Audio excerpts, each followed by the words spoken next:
Hi, ഞാൻ ഇന്നിവിടെ പറയാൻ പോകുന്നത് എന്താണെന്ന് വെച്ചാൽ ഹസ്ബൻഡും വൈഫും തമ്മിലുള്ള പ്രശ്നം ഉണ്ടാവില്ലേ, കുറച്ച് എന്തെങ്കിലുമൊക്കെ പ്രശ്നങ്ങൾ അവരുടെ ഇടയിൽ എപ്പോഴായാലും വന്നുകൊണ്ടിരിക്കും. അത് ഹസ്ബൻഡ് ആൻഡ് വൈഫ് ആവണമെന്നില്ല, നമ്മുടെ എല്ലാ റിലേഷൻഷിപ്പിലും ഫ്രണ്ട്ഷിപ്പ് ആണെങ്കിലും എന്തിൻ്റെ റിലേഷൻഷിപ്പിൻ്റെ ഇടയിലായാലും പ്രശ്നങ്ങൾ ഉണ്ടാവും. അത് വളരെ നോർമലായിട്ടുള്ള കാര്യമാണ്. അപ്പോൾ ഈ പ്രശ്നങ്ങൾ ഉണ്ടായിക്കഴിഞ്ഞാൽ നമ്മളത് എങ്ങനെയാണ് കൈകാര്യം ചെയ്യുക എന്നുള്ളതാണ് മോസ്റ്റ് ഇമ്പോർട്ടൻ്റ് ആയിട്ടുള്ള കാര്യം അല്ലേ. നമ്മളെല്ലാം ഇങ്ങനെ കുഞ്ഞു കുഞ്ഞു കുഞ്ഞു പ്രശ്നങ്ങൾ ഉണ്ടാവും, അതിങ്ങനെ പിടിച്ചാണ് വലിയ പ്രശ്നം ഉണ്ടാവുക. പിന്നീട് എപ്പോഴും പ്രശ്നമാവും, അത് പിന്നെ ആ ഒരു റിലേഷൻഷിപ്പ് മുന്നോട്ട് കൊണ്ടുപോകാൻ പറ്റാത്ത രീതിയിലായിത്തീരും അല്ലേ. അങ്ങനെ അപ്പോൾ നമ്മൾ ഈ രണ്ട് കൂട്ടർക്ക് ഇടയിലും എന്തെങ്കിലുമൊക്കെ പ്രശ്നം ഉണ്ടെങ്കിൽ നമ്മളത് എങ്ങനെയാണ് ട്രീറ്റ് ചെയ്യേണ്ടത്, അല്ലെങ്കിൽ നമ്മളത് എങ്ങനെയാണ് ചിന്തിക്കേണ്ടതെന്നാണ് പറയുന്നത് കേട്ടോ. ഈ പറയുന്ന കാര്യം ഞാൻ എൻ്റെ ലൈഫിൽ ഫോളോ ചെയ്യാൻ ആഗ്രഹിക്കുന്ന ഒരു കാര്യമായിരുന്നു, ഞാൻ ചിന്തിച്ചിട്ട് എനിക്ക് തോന്നിയിട്ടുള്ളൊരു കാര്യം കേട്ടോ.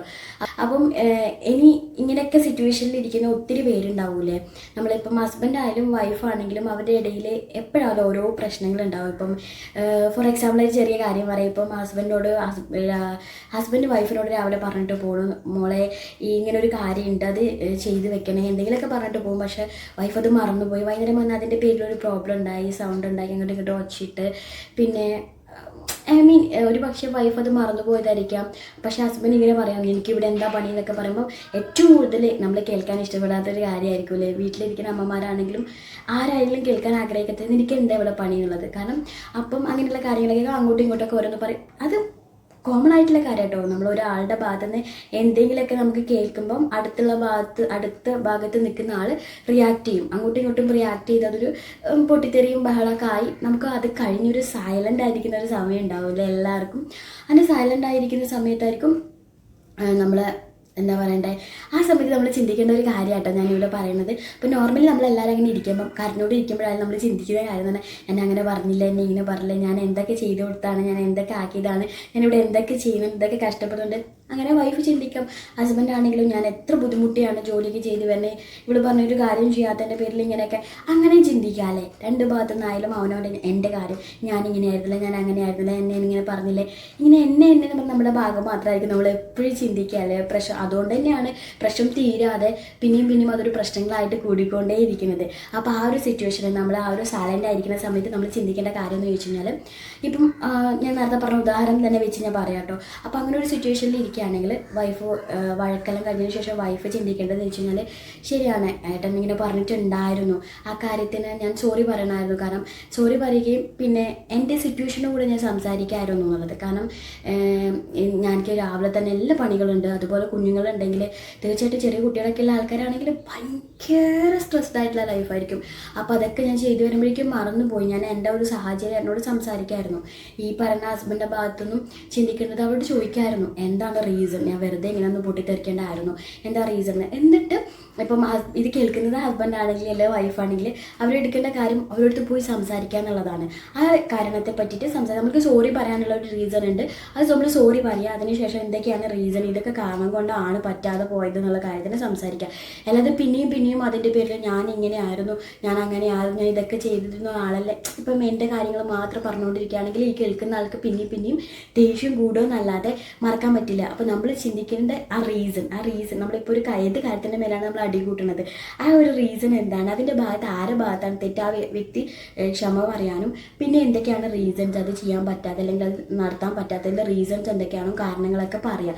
അങ്ങനെ പറയുന്ന സമയത്ത് നമ്മുടെ ഭാഗത്തുള്ള കാര്യം ക്ലിയർ ചെയ്യുമ്പോൾ തന്നെ ഓട്ടോമാറ്റിക്കലി തെറ്റുള്ള ആൾ അത് അപ്പോളജൈസ് ചെയ്തു, അയാൾക്ക് മനസ്സിലായി ഞാൻ ചെയ്തതിൽ കുറച്ച് ഫോൾട്ട് ഉണ്ടെന്ന്.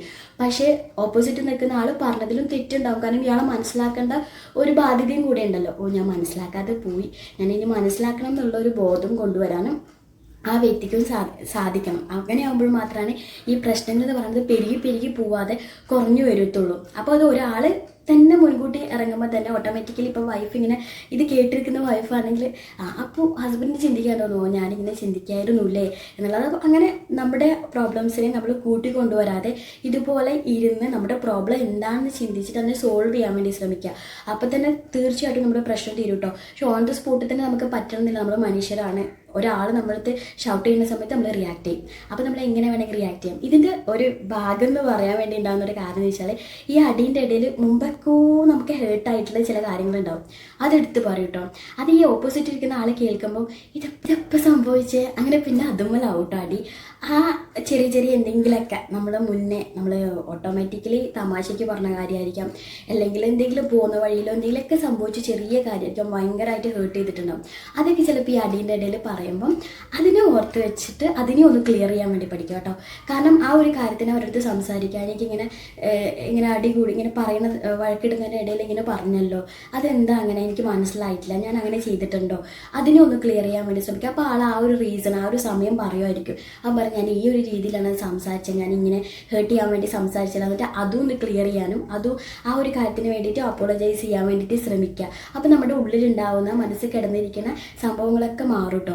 പിന്നെ ഇപ്പം ഞാൻ പറഞ്ഞില്ല, ഇങ്ങനെ എടുത്തെടുത്ത് ചില ആൾക്കാർ അടി കൂടുന്നതിലിടക്ക് പറയുന്നു, അങ്ങനെ ഒരു സിറ്റുവേഷൻ ഇല്ലാതിരിക്കുക കേട്ടോ. ഈ സംഭവം എപ്പോഴാണോ സംഭവിച്ചത്, ഈ ഹേർട്ടായത് എപ്പോഴാണോ സംഭവിച്ചത്, ആ സമയം തന്നെ ആളടുത്ത് നമ്മൾ സംസാരിക്കാൻ തയ്യാറായാലുണ്ടല്ലോ ആ പ്രശ്നം അപ്പോൾ തന്നെ തീരും കേട്ടോ. നമ്മുടെ മനസ്സിൽ ആ ഹേർട്ടായിട്ടുള്ള കാര്യം അപ്പം തന്നെ അലിഞ്ഞു പോകും കേട്ടോ.